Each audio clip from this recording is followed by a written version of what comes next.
Hola, estimados estudiantes. Esta es nuestro primer video, con el cual inauguramos esta sesión virtual o esta sesión a distancia que va a complementar nuestras sesiones en presencial los sábados. Entonces, me complace invitarlos a verlo, a ser pacientes para escucharlo, poner atención y sobre todo ir siguiendo esta guía, porque este primer video es más una guía de qué va a tratar pues más que nada el programa, ¿verdad? El programa y la razón que tiene la universidad en cuanto a su modelo semipresencial. ¿De acuerdo? Comenzamos. Bueno, Eh, como saben, mi nombre es Leonardo Abraham González Morales y nos presentamos como parte de la Universidad Rosario Castellanos, ¿no? La Rosario Castellanos es una propuesta académica que de alguna manera tiene este compromiso con la innovación, con la inclusión, con este sentir, ¿no? De la parte de evitar eh, las exclusiones, las discriminaciones que se han dado con los exámenes de ingreso a las universidades públicas. Y su idea es llevar la universidad y la educación superior a estos lugares y sobre todo darles acceso a estas personas que han tenido dificultades en adentrarse en el estudio superior, ¿no? Entonces es importante que tengamos en cuenta pues a la escuela a la que pertenecemos, ¿verdad? Eh, la misión es importante localizarla, ¿no? De una misión de integración, de inclusión y sobre todo, y esto es muy importante porque nos hace o nos marca una diferencia con el Politécnico, con la UNAM, ¿no? Con la UAM, sobre todo con la calidad que nos lleva a preparar a los estudiantes para enfrentar desafíos, esto es muy importante, con el mundo contemporáneo, es decir, con la parte más real, ¿no? Más la resolución de problemas lo más próximos a lo real que conocemos o lo que le llamamos nuestra realidad o contexto social y sobre todo con la equidad, ¿no? En este sentido, la universidad también está comprometida a fomentar y practicar este valor de la equidad social en sentidos, todos los sentidos, y esta parte es muy importante para que nosotros pues, la consideremos como parte de nuestra identidad a lo largo del estudio, ¿no? Su visión, la visión de la universidad, es justo esta que menciono, ¿no? Proyectar un modelo que de alguna manera pues se vuelve un referente único e innovador de gran calidad, desarrollo social y sobre todo ligado a la parte de lo que necesitamos como desarrollo económico en el país. Es decir, se presenta como un modelo único que podría de alguna manera impulsar, ¿no? Otra forma de enseñanza a nivel superior que vaya graduando y vaya fomentando pues el egreso de jóvenes capacitados para enfrentar justo retos de carácter local, global, ¿no? En términos no solo sociales o económicos, también culturales, ¿no? Entonces, es importante que nosotros comprendamos que estar en la universidad no es un privilegio, pero sí un compromiso con estos valores, ¿de acuerdo? Bien, eh, la universidad, para ser congruente con lo que propone en su visión y en su misión, pues sí, tiene esta oferta que de alguna manera es diversa y que además se adapta a las tendencias globales que vamos a observar, no solo en términos disciplinares, sino también en una cuestión de mercado laboral. En este sentido, eh, la universidad mejora de alguna manera sus propuestas en las áreas sociales, humanidades, exactas, tecnología, e incluso las logra poner entretejido para que de alguna manera se conviertan en enfoques multidisciplinares. Esto me parece que forma parte de esta propuesta innovadora, un referente nacional que mencionábamos anteriormente y que nos lleva a que la universidad pueda convertirse en algún punto como única y además pueda potenciar esto más allá de las fronteras de la Ciudad de México, ¿verdad? Esperemos que lo logre, que lo logremos en algún momento. Bueno, y en el sentido de la inclusión, yo creo que ahí este es el parteaguas de la universidad realmente, ¿no? Con todas las universidades, con todas las universidades públicas, es que justamente su idea, más allá de la calidad que mencionábamos, es justo darle ingreso a estos jóvenes, a estas mujeres, todas estas poblaciones discriminadas por la cuestión de los exámenes, por la cuestión de los accesos, las distancias, las localizaciones de las escuelas y sobre todo la concentración de espacios académicos. Entonces,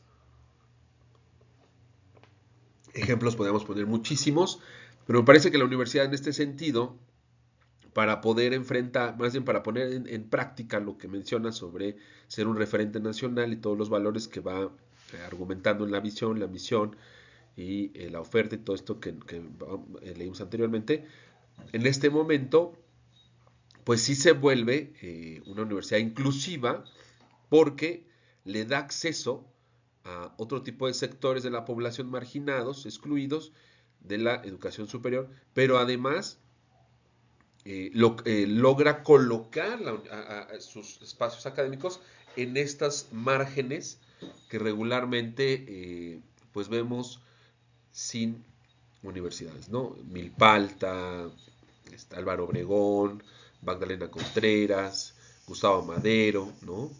Incluso Azcapotzalco en algún sentido. Eh, entonces, sí vamos a ver que la universidad cumple esta función muy importante para la población de la Ciudad de México y sobre todo para cumplir con su misión, que es, su misión, que es justo ser una universidad inclusiva.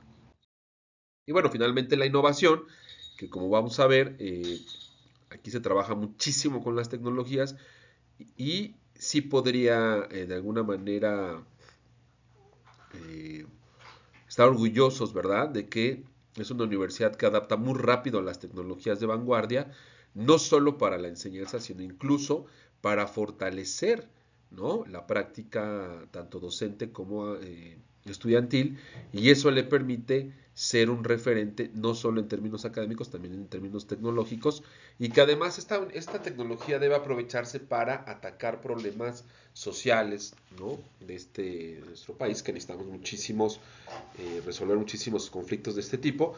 Entonces, la idea de la innovación es que la universidad esté en una constante actualización, no solo de los docentes, sino también del estudiantado, ¿no?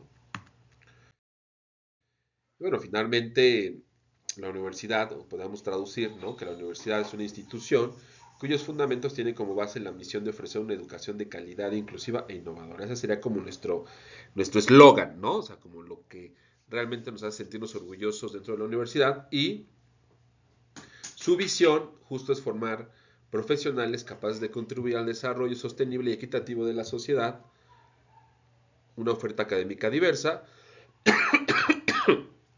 y con un compromiso de la inclusión e innovación que nos posicionan como un referente realmente distinto, único, vanguardista y con altas posibilidades de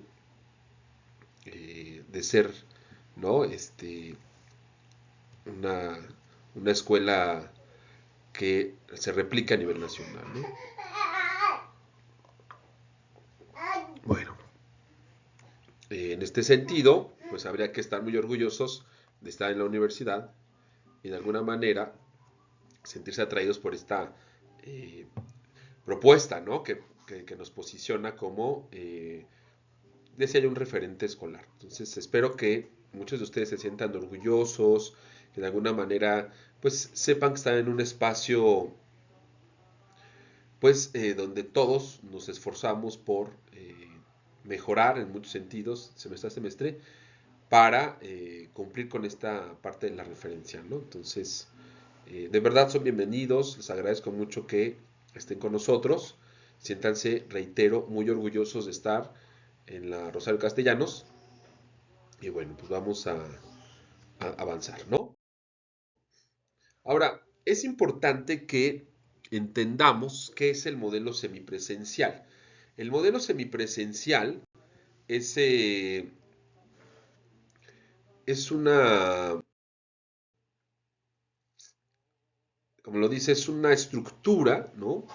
Que va incorporando distintos escenarios para el estudiante o el estudiantado y para que este estudiantado ponga en práctica sus conocimientos teóricos y habilidades y destrezas, pues se necesita combinar dos elementos. Por un lado, la parte presencial y por otro lado, la parte del estudio independiente. Regularmente el estudio independiente se hace en una plataforma, nosotros usamos Classroom, y se complementa o se integran otro tipo de actividades y de tecnologías para que el estudio independiente, es decir, el que hace el estudiantado en casa, el que hace estudiantado de alguna manera en sus espacios personales, ¿sí? Pueda desarrollarlo, ¿no? De manera satisfactoria. Y esto se complementa con la parte presencial, ¿no? Donde no es, donde el profesor dirige la clase y hay una apertura a dudas y preguntas. Pero ojo, no es estudio a distancia. Y eso es fundamental que lo entendamos. No es estudio a distancia. Es decir, la clase presencial no solo es para dudas y comentarios. La clase presencial es una exposición y una actividad de participación de todos, ¿no? Todo el grupo, estudiantes, profesores, y se complementa con estas actividades que se dejan del estudio independiente. Para empezar, el video, estos videos que vamos a subir cada semana, que más o menos duran 1 hora, y otro tipo de actividades como foros y ensayos, trabajos en línea que ustedes irán entregando a lo largo del semestre. Ahorita vamos a ir avanzando en esa parte, ¿sale? El objetivo del estudio semipresencial es que justo el estudiantado vaya, bueno, aprenda a integrar estos dos elementos, tanto el presencial como el virtual, y empiecen a desarrollar la habilidad justo de tener el autoaprendizaje, ¿no? Es decir, yo no necesito un profesor todo el tiempo enfrente de mí para que me esté diciendo qué hacer y qué no hacer, ¿no? Es decir, yo tengo que poner atención en la clase presencial, que es la que va a dirigir el estudio a lo largo de la semana. Posteriormente voy a integrar a esa clase presencial el video que el profesor nos va a subir cada semana. Y una vez que yo comprenda el tema, o por lo menos tenga la introducción al tema, voy a realizar mi actividad ya de forma independiente en la plataforma correspondiente. ¿Qué me lleva a esto? Pues obviamente esto va a fortalecer de alguna manera mi aprendizaje autogestivo, va a permitirme mejorar o fortalecer mi cultura digital y sobre todo, y eso es muy importante, tener control del tiempo, de mi tiempo, ¿no? ¿Qué pasa con lo que hemos platicado hoy en día los maestros y yo, bueno, el colegiado de historia y nosotros, de filosofía e historia? Pues que hace falta muchísimo trabajo independiente en los jóvenes.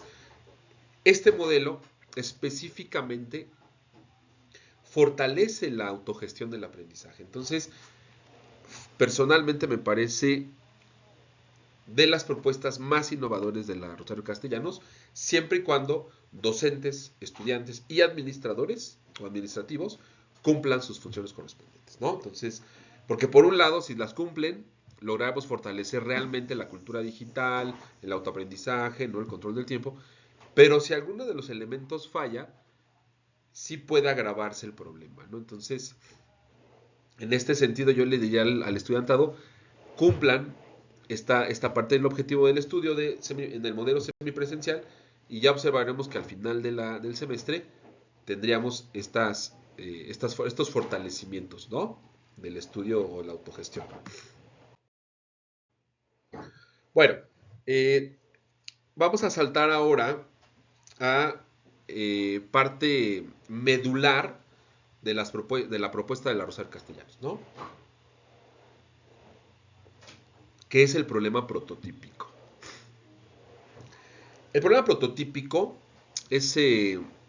básicamente, aquí lo escribo, es un ejemplo que cumple con todo lo que necesitamos que aprendan a aplicar en una materia, ¿sí?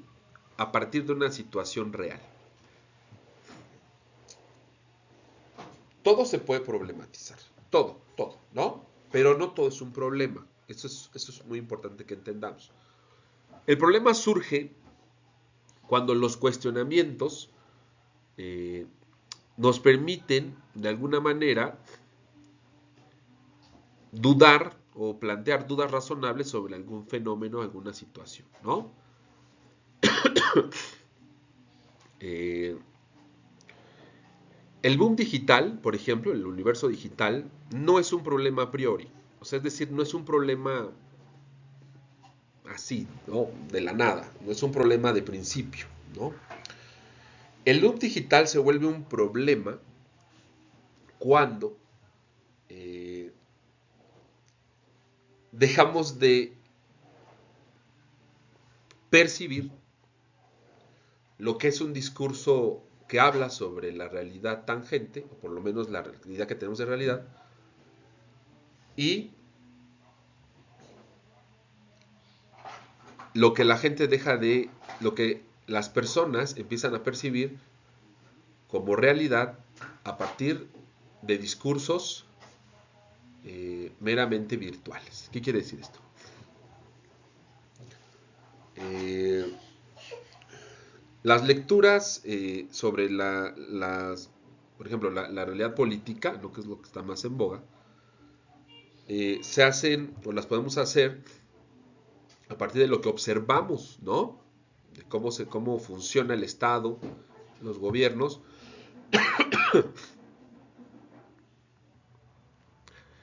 Entonces, digamos, en la realidad virtual nos presentan una realidad política, ¿no? Es lo más sencillo, el ejemplo es más sencillo, ¿no?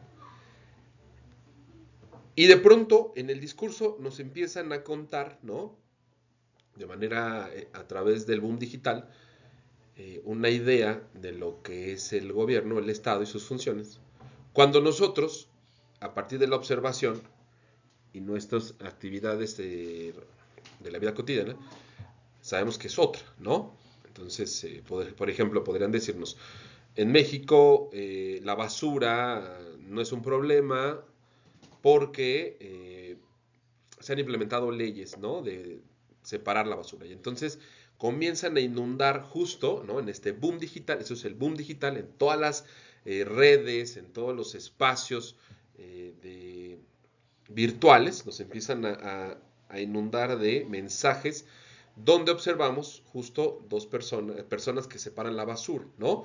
Y cómo el gobierno lo resuelve. Y nos empiezan a inundar, empiezan a inundar de esta situación cuando en nuestra vida cotidiana nosotros observamos que la gente regularmente no separa la basura, en muchos espacios de la ciudad ni siquiera hay no hay, digamos, como la obligación de separarla, incluso lamentablemente en algunos lugares ni siquiera llega el servicio de basura, pero dejamos de considerar lo que es la parte cotidiana y empezamos a creer de manera o sea, nos empezamos a dejar llevar solamente por lo que vemos en las redes, ¿no? Entonces, ese es un problema, ¿no? Y a eso justo nos vamos a referir como la parte del boom digital, ¿no? Entonces, me estoy adelantando un poco al problema prototípico, pero ese es justo un problema, ¿no? O sea, cuando la gente empieza a creer más en las redes sociales, ¿no? En lo virtual y desvirtúa lo que vive, ¿no? O sea, empieza a separar lo que vive, lo que siente, lo que observa, ¿no? Y empieza a creer lo que le presentan las redes sociales, ¿no? Entonces, sí me parece importante que, digamos, nuestro modelo, además de tener los conocimientos de las disciplinas, lleve este conocimiento de las disciplinas, la filosofía y la historia, lo lleve a una aplicación real, ¿no? Y eso es muy importante en nuestro modelo.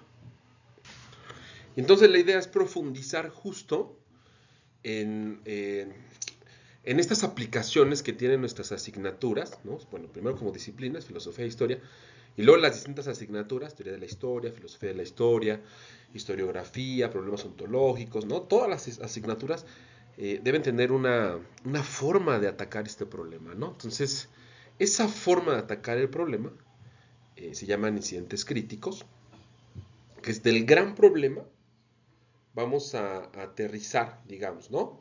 Hablando metafóricamente, vamos a aterrizar específicamente algo que sea local de la Ciudad de México o de nuestro entorno más cercano, ¿no? O sea, el boom digital que nos hace dudar de nuestra realidad tangible y a cambio empezamos a creer en cuestiones que son poco realistas, ¿no? Pero el boom digital nos inunda de estas imágenes, ¿no? Eso es muy general. Y entonces lo vamos a empezar a aterrizar. Y para aterrizarlo necesitamos de esa generalidad, necesitamos un incidente crítico, es decir, algo muy específico que nos permita plantear una respuesta, una solución a ese gran problema. Lo vamos a ver más adelante. Bueno, en el sentido del problema prototípico, ¿no? Que todo nuestro modelo de la universidad lo usa, es que el lugar, bueno, así le pusimos este semestre en el trabajo colegiado, es decir, el trabajo que hicimos todos los docentes, el lugar de la lectura crítica frente al boom digital. ¿De qué se trata esto? A ver, dice, la historia de la escritura y sus soportes reflejan una constante adaptación a las necesidades de cada época, culminando en la masificación del comercio de libros tras la invención de la imprenta, bla, bla. El boom digital ha transformado radicalmente cómo accedemos y producimos contenido, aunque ha fomentado prácticas de lectura superficial que amenazan con propagar la desinformación. Efectivamente, ¿qué pasa con el boom digital? ¿No? O sea, el boom digital ha sustituido en muchos sentidos todo lo que nosotros vimos, otras generaciones vieron, del poder que tuvieron los medios de comunicación, sobre todo análogos, la radio, la televisión, los videos, el cine, todo esto, ¿no? O sea, llegaron a tener un gran potencial de tal manera que manipulaban la ideología en las personas, bueno, de las culturas, en las naciones, en las regiones, ¿no? Bueno, ahora tenemos ese boom digital, perdón, esa manipulación análoga. Ahora el boom digital, ¿no? Es quien sustituye de alguna manera esta posibilidad y es toda esa información que nos llega a través de la internet, ¿no? Todo eso que nos llega, principalmente en las redes sociales, y que pocas veces nos permite reflexionarlo, analizarlo y tomar decisiones apropiadas. ¿Por qué? Lo mencionaba hace rato, pues porque al final es información que no está verificada, que no está de alguna manera estudiada, analizada, reflexionada. Sencillamente es información que se nos da y que mucha gente empieza a creer de manera, de manera directa, ¿no? Entonces, esto se ha generado, ¿no? Que este boom digital, es decir, esta expansión de las redes, donde la gente se sumerge, pues le den fuerza a determinados grupos, ¿no? Sobre todo a ciertos actores, ¿no? Como los influencers, como las aplicaciones tipo TikTok, redes sociales de información como X, antes Twitter, eh, y que además generen otro tipo de problemáticas de inseguridad, por ejemplo en Facebook, ¿no? Entonces estas situaciones. Pero es porque justo toda la información que transita en estas redes no solo no está verificada, sino que además se convierte en la realidad misma, ¿no? Que la gente empieza a creer como que eso es la realidad misma.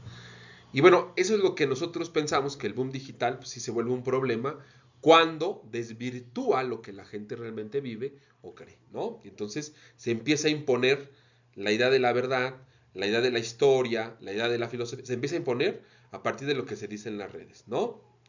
Y lo que yo observo en mi vida cotidiana lo pongo en duda a partir de lo que veo en las redes. O sea, es al revés.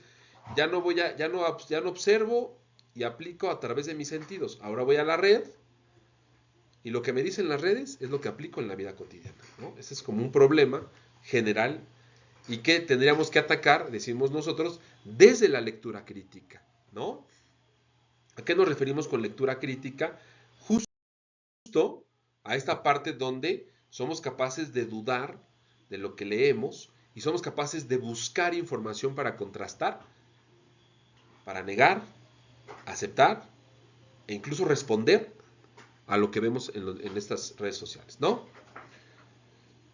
El boom digital tiene principalmente como protagonistas a estas redes, a estos influencers, a esta gente que produce contenidos, y tenemos como espectadores pues esta gran masa de personas que sencillamente están consumiendo, ¿no? De muchos sentidos, consumiendo y consumiendo lo que se ve en este universo digital, que no solo es político, ¿no? Hay un nivel de mercado impresionante, y el acceso que estas empresas tienen a nuestros perfiles, a nuestra información personal, bueno, es desvergonzada, ¿no? Es una cosa temible, o sea, de mucho miedo, porque tienen acceso a todos nuestros datos personales, a nuestras búsquedas, a nuestros intereses, incluso a nuestras contraseñas, ¿no? Entonces eso, híjole, o sea, sí convierte el boom digital, más bien, la respuesta de la gente al boom digital sí se convierte en un problema. No el boom digital, la respuesta que está teniendo la gente en cuanto al boom digital, el comportamiento que la gente está teniendo en este boom digital, ¿no? Ese es el problema.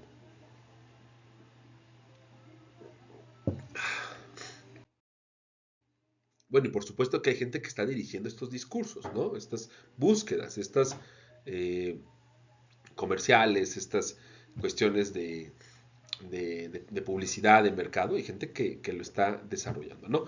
Bueno, finalmente la actuación, el problema, resultado de esta actuación y problemas suscitados al respecto, bueno, la idea es que ustedes vayan desarrollando esta habilidad crítica para dar respuesta y que nos ayuden a que la gente tenga una posibilidad de responder a esta gran problemática central sobre eh, lo que está generando, las respuestas que está generando el boom digital, ¿no? Entonces sería parte de lo que nosotros queremos con el estudiantado, que se involucre en esta labor de tener respuestas críticas, ¿no? O una lectura crítica a este punto. Y entonces, justo en esta parte que involucraremos al estudiantado a través de la evidencia integradora, ya explicaré también qué es la evidencia integradora, pensamos que justo bueno, mencionaba que justo la evidencia integradora la vamos a ver más adelante, pero es la manera en que nos vamos a involucrar todos a dar una respuesta a esta problemática del boom digital y qué lugar tiene la lectura crítica. En teoría, nosotros como académicos, ¿no? Como parte de este universo académico, pues sí deberíamos plantear una respuesta plausible a este problema, ¿no? De cómo el boom digital está, pues sí, advirtiendo verdades, historias, narrativas, memorias, no necesariamente verídicas, más bien dudosas, muchas veces llenas de intereses políticos, económicos, culturales, en términos de privilegios, etcétera, ¿no? Entonces, sí es la forma en la que vamos a involucrar al estudiantado, ¿de acuerdo? Ahora, ¿qué dilemas plantea el problema prototípico de esto del boom digital en lugar de la lectura crítica? Bueno, justo hay muchas formas de que nosotros podemos leer justo lo que vemos en las redes, ¿no? Podemos preocuparnos, podemos atender, podemos obviarlo, ¿no? Pero de alguna manera sí nos influyen en cierto sentido, porque por lo menos llaman nuestra atención, por lo menos atrapan nuestra atención y ya desde allí tienen un poder, una influencia sobre nosotros, ¿no? Ahora, de toda esta información que leemos y vemos, ¿cuál está verificada? ¿Qué información viene de fuentes fidedignas? ¿Qué información realmente es urgente? ¿Qué información viene con una connotación política? ¿Qué información está evidenciando violencia, por ejemplo? Y al revés, ¿qué información está fomentando la violencia? Es decir, sí tenemos que ser de alguna manera muy críticos a la hora de ver la parte del boom digital. El dilema es que es muy complejo porque o sea, son miles de millones de narrativas, de objetos, de objetos virtuales, de historias, ¿verdad? Que vamos a ver en la red. Pero sí es importante plantearnos una postura, plantearnos una posibilidad metodológica para saber cómo podemos leer todo esto, esa información tan desbordada que hay en las redes sociales, ¿no? Bueno, en la red. Y bueno, decíamos que el desarrollo del programa prototípico, de alguna manera, pues sí tiene su historicidad en, pues, cómo han crecido las redes, cómo se han convertido en en nuestro, nuestra lectura diaria, ¿no? Nosotros estamos súper involucrados en las redes sociales hoy en día, no solo como espectadores, incluso también como protagonistas. Escribimos, nos responden, mandamos, nos envían, pero además eso que funciona en un mensajero, también se está convirtiendo en datos para que empresas, sobre todo de mercadotecnia, empiecen a observar lo que decimos, lo que pensamos, lo que pedimos, lo que buscamos, lo que compramos, ¿no?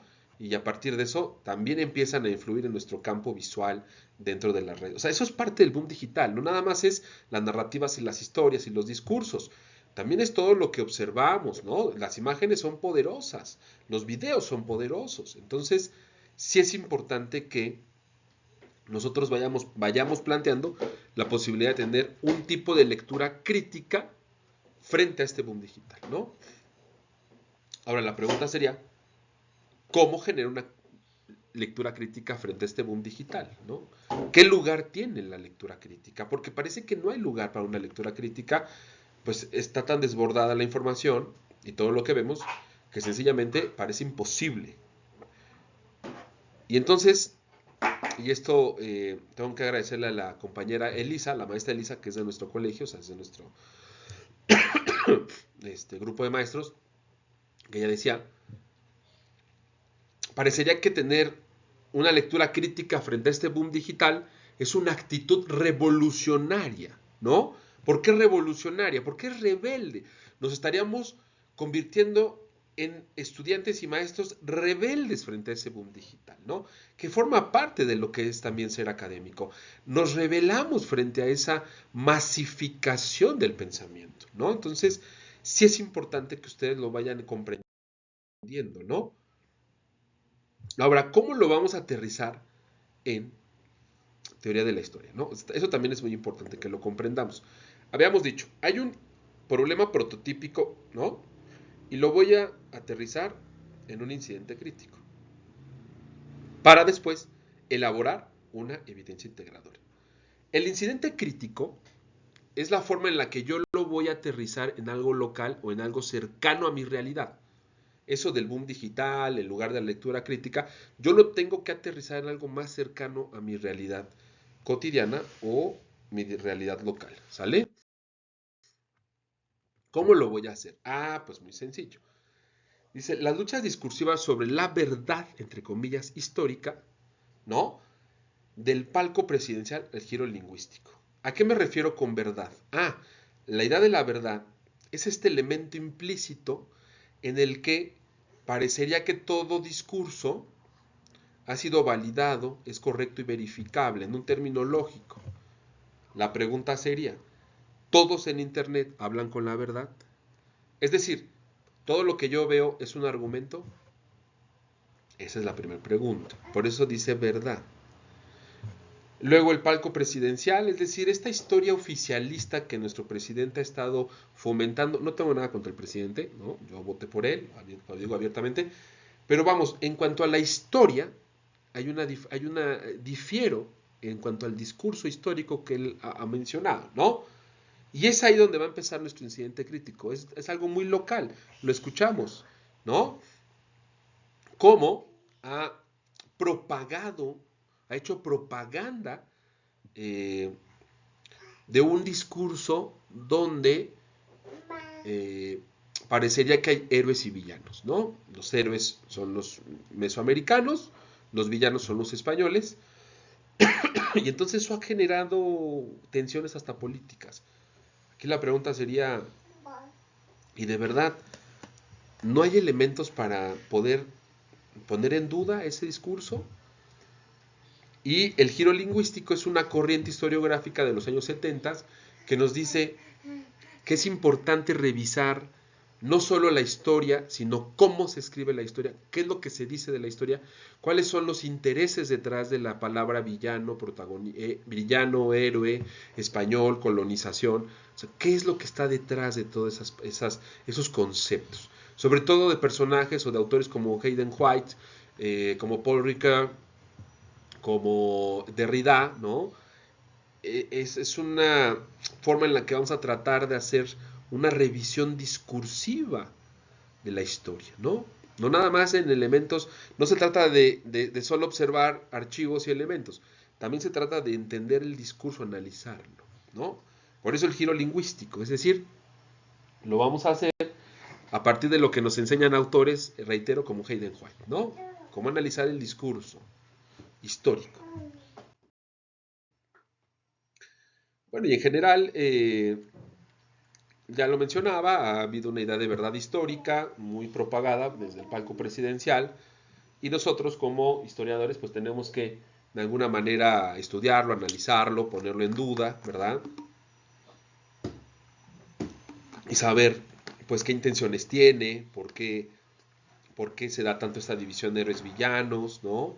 Este, por qué propagar esta información, por qué hacer énfasis en la idea de conquista y colonización como algo malo, como algo negativo, ¿no? Por qué reclamar cosas, reiteraba yo en un ejemplo, esto del penacho de Moctezuma, ¿no? Ahí hubo una tensión muy fuerte entre nuestro presidente y los políticos españoles, ¿no?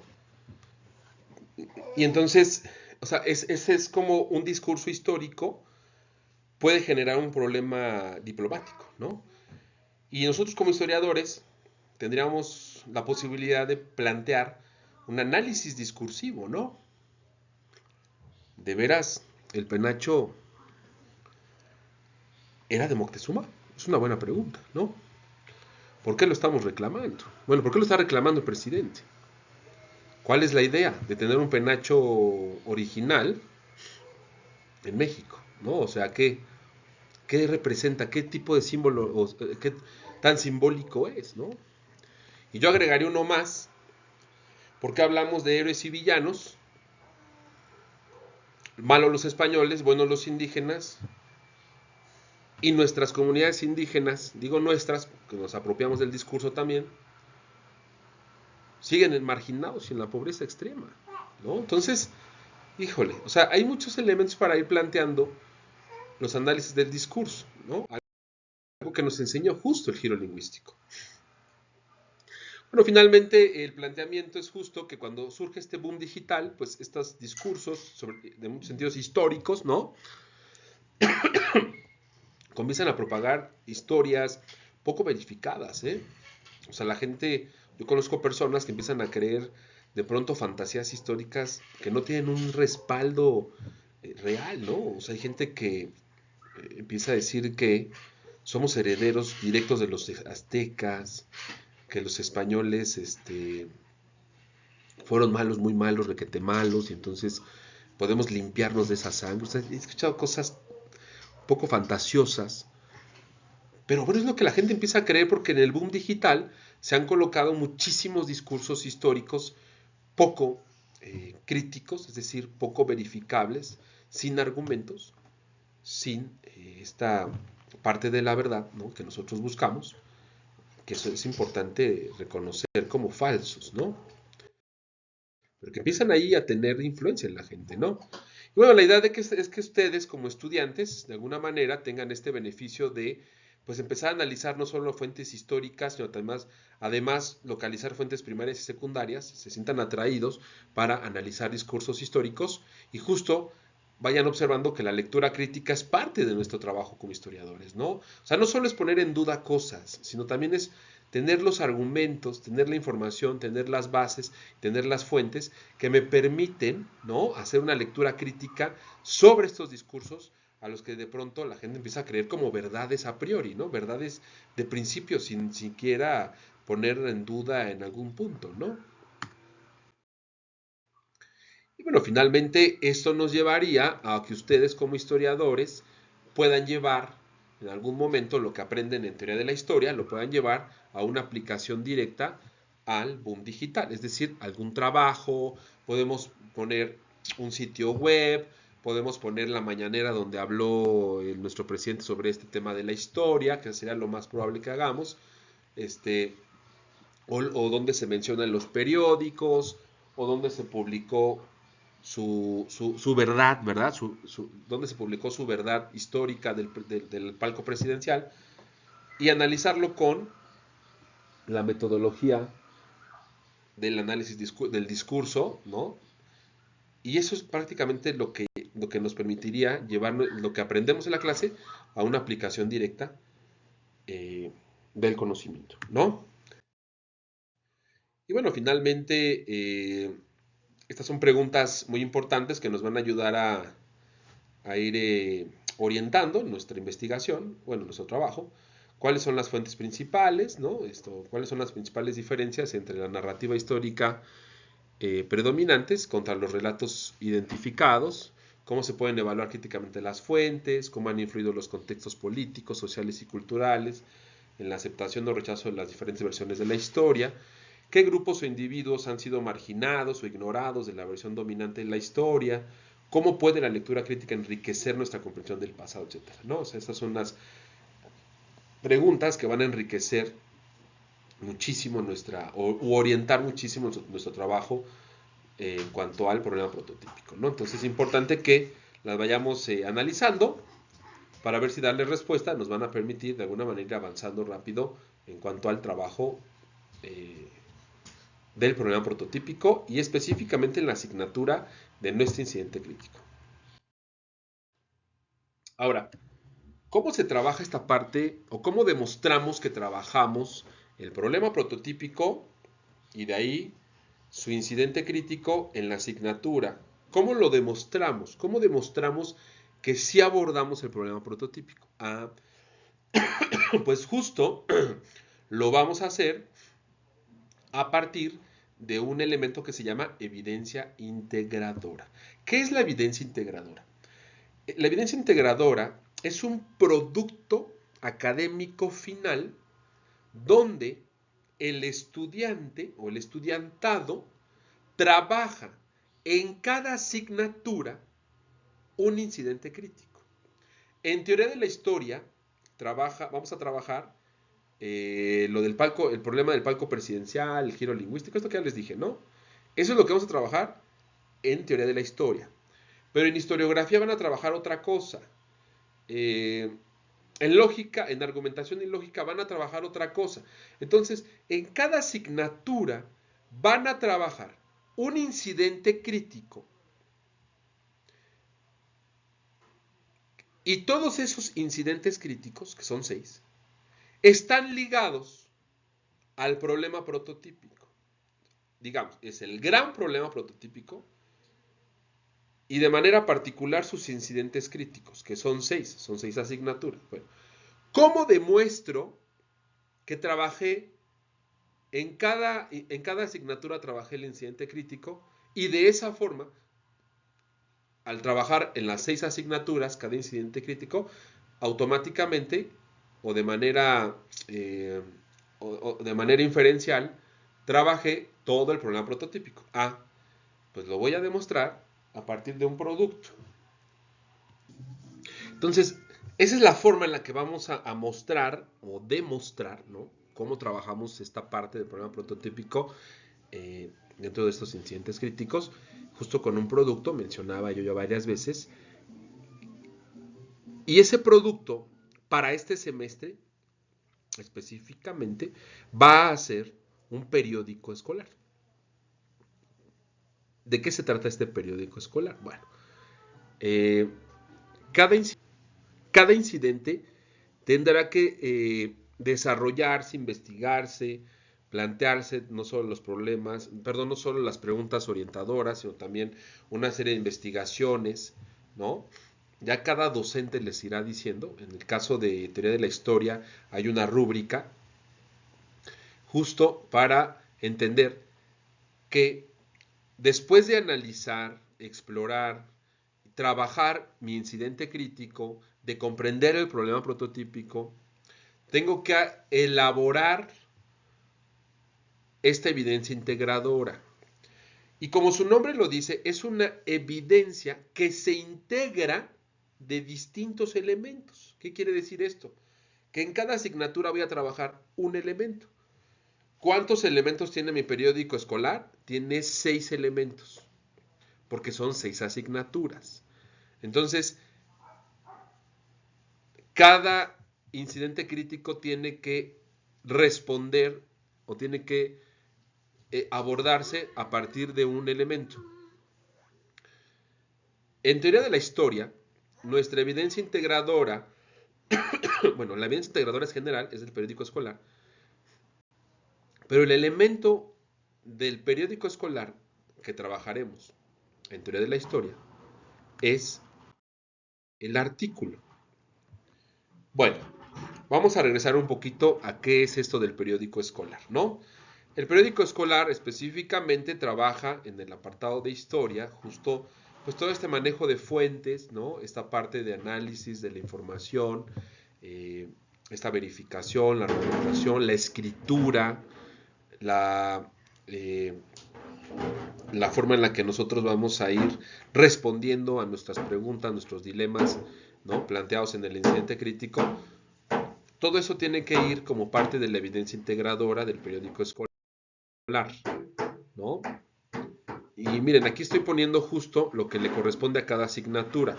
En nuestro caso, que es teoría de la historia, nos toca el artículo, un artículo periodístico con estas características, ¿no? Dice, el estudiante o el estudiantado debe enfocarse en el incidente crítico a partir de un análisis comparativo y una breve argumentación. Eso es lo que vamos a hacer, ¿no? Un artículo periodístico al final del semestre, bueno, lo vamos a ir desarrollando en el semestre, ¿sí?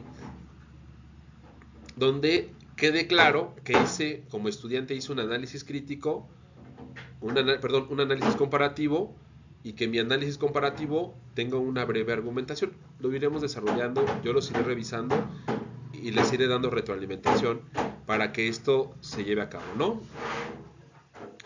El artículo debe ser en un lenguaje accesible a todo público y por lo tanto su lectura debe ser clara y debemos evitar que sea excesivamente especializado, ¿no? Además es importante que en su estructura describa cuál es el problema que va a abordar, ¿no? Lo del palco presidencial y todo esto que mencionábamos, qué es lo que está argumentando y cuál es su conclusión. Y finalmente, bueno, en el formato de texto, pues lo que vamos a ver es justo, pues que cumple con determinadas palabras, en Arial 12, etcétera, ¿no? Eso ya lo tendrán ustedes a la mano, pero es importante que al final del semestre presenten este elemento de la evidencia integradora y con eso, en el caso de teoría, cumplirán. En cada asignatura tienen que cumplir con un elemento y al final se conjunta y ese conjunto hace el periódico escolar, ¿sale? Bueno, finalmente, ¿cómo será la evaluación en nuestra asignatura que es teoría de la historia? 20% de la discusión en clase. ¿Y esto qué quiere decir? Que como es obligatoria la parte presencial, si yo no asisto a mis clases sabatinas, no voy a poder acceder a ese 20%. O si dejo de asistir o me ausento varias veces, ese porcentaje va a ir disminuyendo. Por eso es importante entender que la parte de la presencialidad es obligatoria, por favor, ¿sale? En la parte de las actividades de Classroom, van a ser aproximadamente 8 y cada una vale el 5%, ¿sale? Entonces, y tienen un tiempo específico en el que se deben entregar. Ahorita voy a explicar bien esta parte del Classroom, cómo va a quedar. Va a haber un examen final y finalmente la evidencia integradora, o sea, el periódico escolar. Una vez que ustedes entregan en el caso de teoría de la historia entregan el artículo, en el caso de historiografía la crónica y así, como se los fui presentando hace rato, ¿no? Una vez que ustedes van entregando, los profesores asentamos una calificación dependiendo la rúbrica de la evaluación. Cada profesor evalúa un porcentaje, ¿no? Perdón, pone una calificación. Yo digo, conmigo sacaron 8, en historiografía sacaron 10, en argumentación y lógica sacaron 9, ¿no?